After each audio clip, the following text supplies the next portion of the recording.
ወጥሪ ኢትዮ ኤርትራ ሰማይ አሪጉም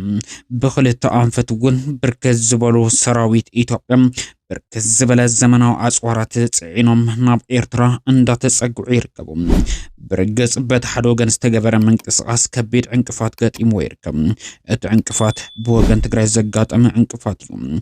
ድሮናት ኢትዮጵያ ድማ አብዶብ ኤርትራ መንቅስቃስ ጀሚረንለዋ ሎም አንተ ተሰምዑ ሰበር ዜናታት ዘካተተ ዝርዝር ሓበሬታ ነባኹም ክነብሊና ኣብ ካላይ ቻናል ሳባውያን ታይምስ ትርከቡ እዛ ቻናል ንቃልስ ህዝብ ትግራይን ኤርትራን ዝተኸፈተት እያ ብቁልጡፍ ክትዓቢ ተሰማዕነታ ክዛይድ ኩላኹም ላይክ ኮሜንት ሼር ሰብስክራይብ ምግባር ኣይትዘንጉዑ ናብ ዝርዝር እቲ ትንታና ክናስከ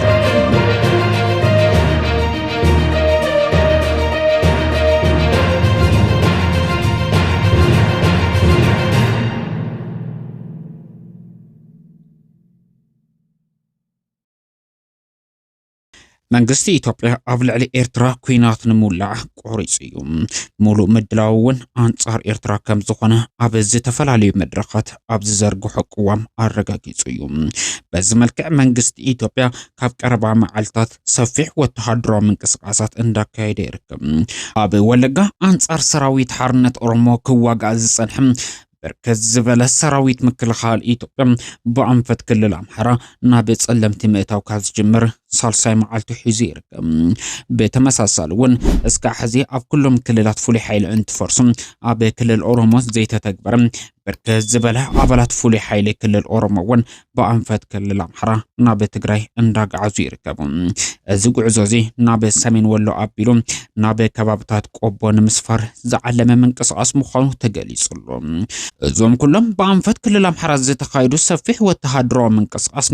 أنصار قوجل لفانو كخون كم زغل كجمت ولا كان تصنحم مودات زرعي زلو من قصاصات جن أنصار إيرتران تجرين كخون كم زغل إندا تتأثيركم لما عن تستسمع سبر زينادمم لعلى حمسة زخونة تشكركتن أورالاتن مدفع تشكمات تسحبتي نابي كل العفار كم زعتوه تقالي سلوم نهز بعفر كدنا قص أز حدرا إذن تشكركرتم ليت بليت سمرا زعتوه أنتخونا ناف جنبار بوري قعزو كم زقبرايم زتتقسم بخالي حبريتاون أب جنبار بوري حاويسو أبدو بإيتو إيرترا درونات إيتوبيا دهساس اندا كايدا يركبم بحفشة منقست إيتوبيا أبلع لإيرترا ورار نمفصم كم زوستنا ويقعا ناب تكبارو سقومتي كم زعتو زملاخته اندا تفخاللو يركم تمالي معالت بانديرا انتخبر زيتا محلالة فملاختون إيتوبيا أبلع لإيرترا ورار نمفصم كم زقورتت زملاخته اندا تفخاللو يركم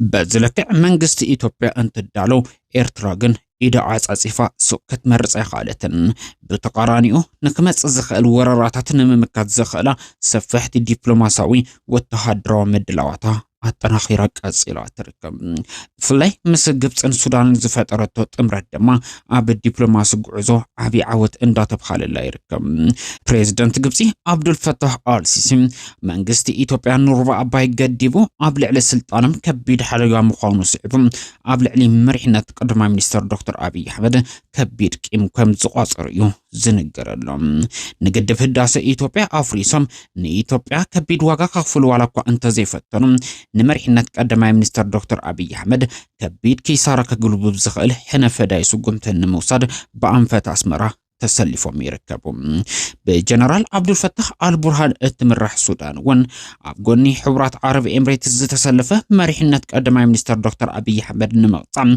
بر أسمرة مقحقح كابز جمرت ساني حالم كم زفلت الجنرال عبد الفتاح البرهاني عب السودان سلطان اتحقر نمقصر أوز جبر قعزم جنرال حمدان داقالو نحورات عرب إمريتز عبقونو أسلفهم كبيد انكفات وين ويركم بز مسارة جنرال عبد الفتاح البرهاني نحورات عرب إمريتس أبكرمتو نخيسو وايركب بتبلبتي قرن أفريقيا أسترالفاتو نصر جيرو ናብ ከቢድ ኩናት ከምርሕ ኣብ ጫፍ በጽሒ ይርከብ ንቀርን አፍሪካ ናብ ከቢድ ቅልውላው ክእቱ ከም ዝኽእል ዝነገረሉ እዚ ከቢድ ኩናት ናይ ምውሳን ዓቅሚ ድማ ኣብ ትሕቲ መሪሕነት ቀዳማይ ሚኒስትር ዶክተር አብይ አሕመድ ከም ዝወደቀ ዝተገለጸ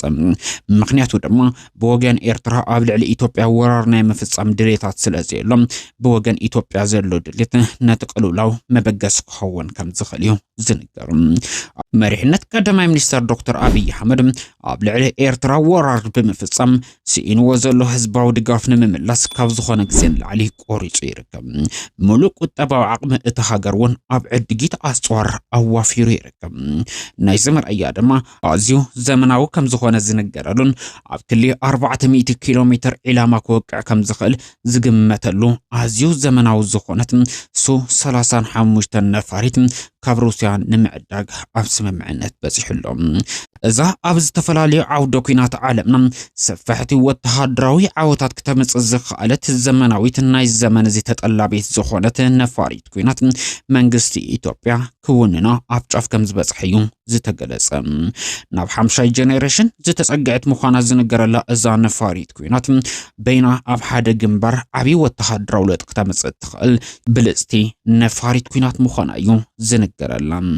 መንግስቲ ኢትዮጵያ እውን እዛ ነፋሪት ኣብ ግንባር ወይ ዓውደ ኩናት ከተምጽእ ትኽእል ወተሃደራዊ ለውጥታት ኣብ ግምት ብምእታው 6 ሱ 35 ዝዓይነተ ነፈሪ ክዕድግ ተራእዩሎም እዘን ነፈርቲ ኩናት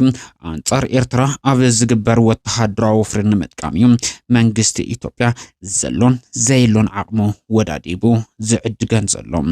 እዘን ነፋሪት ኣብ 2022 ብኣቆጻጽራ ምዕራባውያን መንግስቲ ኢትዮጵያ ካብ ሩስያ ዝኣዘዘን እንትኾና ኣብ ዝሕዚ እዋን ክበጽሓ ከም ዝኽእላ እውን እንዳተገለጸ ይርከብ መንግስቲ ኢትዮጵያ ካብ ዕድጊት ኣጽዋር ብተወሳኺ ድማ ኣብ ዲፕሎማሲያዊ ምንቅስቓሱ ምስ ግብፅን ኤርትራን ጥምረት ፈጢራ ንዝጸንሐት ሶማሌ ናብ ጓጉኡ ክመልስ ከም ዝኽእል እዩ ዝነገረሉ እንታይ ዓይነት መንገዲ ተጠቂሙ ንፕሬዝደንት ሓሰን ሼክ መሐመድ ከእምን ከም ዝኽእል ንጹር ዋላ እኳ እንተዘይኾነ